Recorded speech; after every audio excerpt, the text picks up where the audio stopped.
روزے دار کے لیے دو خوشیاں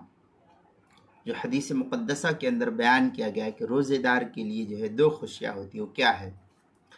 نبی پاک صلی اللہ علیہ وسلم نے فرمایا روزے دار آدمی کے لیے دو خوشیاں ہوتی ہیں۔ پہلی ہے کہ جب وہ روزہ افطار کرتا ہے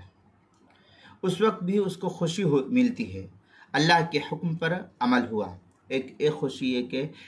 اللہ کے حکم پر جو ہے انسان نے عمل کیا، اور قیامت کے دن جب وہ اللہ تعالیٰ سے ملاقات کرے گا تو اللہ تعالیٰ اس کو اس وقت بھی خوشی عطا فرمائیں گے،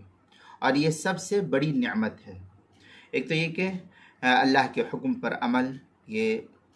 اخروی فائدہ ہے، دنیاوی فائدہ اس کو کھانے پینے کے اعتبار سے بھی حاصل ہوتی ہے، اور یہ کہ سب سے بڑی خوشی ہے کہ کل قیامت کے دن جب اللہ تعالیٰ کے سامنے اس کی حاضری ہوگی تو اللہ تعالیٰ بھی اس سے خوش ہو جائیں گے۔ یہ تو ایک صورت ہے۔ چنانچہ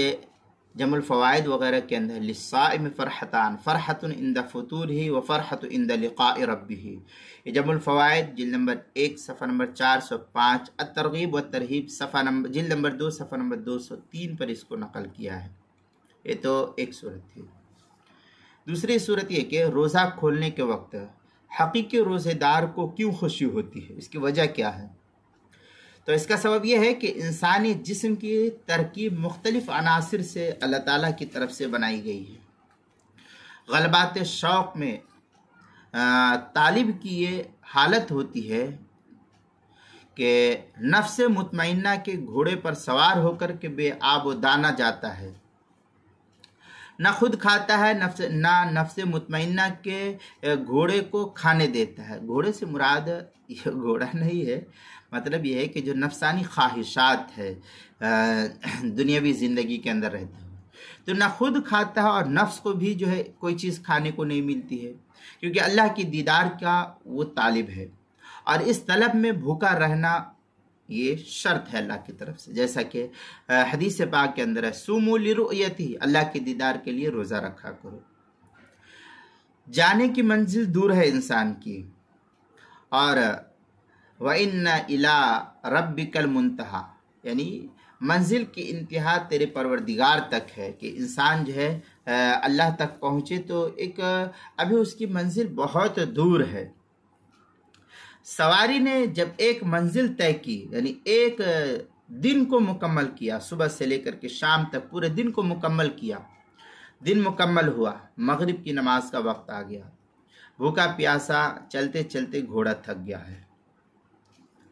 تو روزے دار نے افطار کیا، گویا اس کو بھی دانا پانی ملا۔ سوار اور سواری دونوں کی جان میں جان آ گئی اس وقت جب وہ اس کو کھانا پانی ملا۔ طاقت اور قوت کے سامان سے سوار کے دل میں ایسی مسرت اور خوشی پیدا ہوئی کہ اس کے مقابلے میں تمام خوشیاں رنج و غم کے برابر ہیں،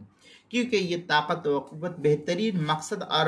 مبارک راستے میں خرچ ہوئی ہے انسان کی، اللہ کے حکم اور اللہ کے رسول کے طریقے میں خرچ ہوئی۔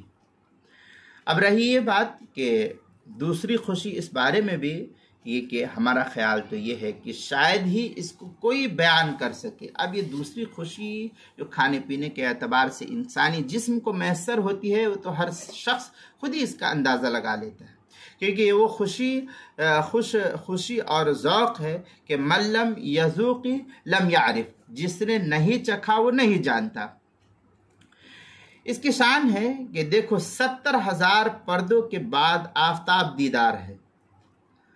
اس پر پردے کی دو قسمیں ہیں، نور اور ظلمت۔ تو نور اور ظلمت کے ان میں سے ایک پردہ بھی اگر ہٹتا ہے تو برق،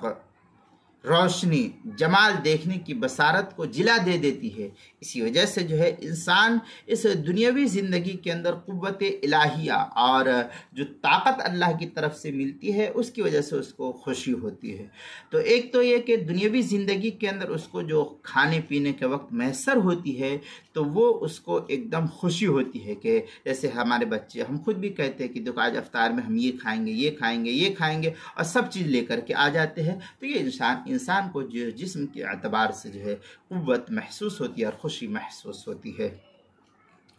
باقی اس کے اور بھی جو ہے تفصیلات ہے جو مکتوبات صدی اردو جلد نمبر 1 صفحہ نمبر مکتوبات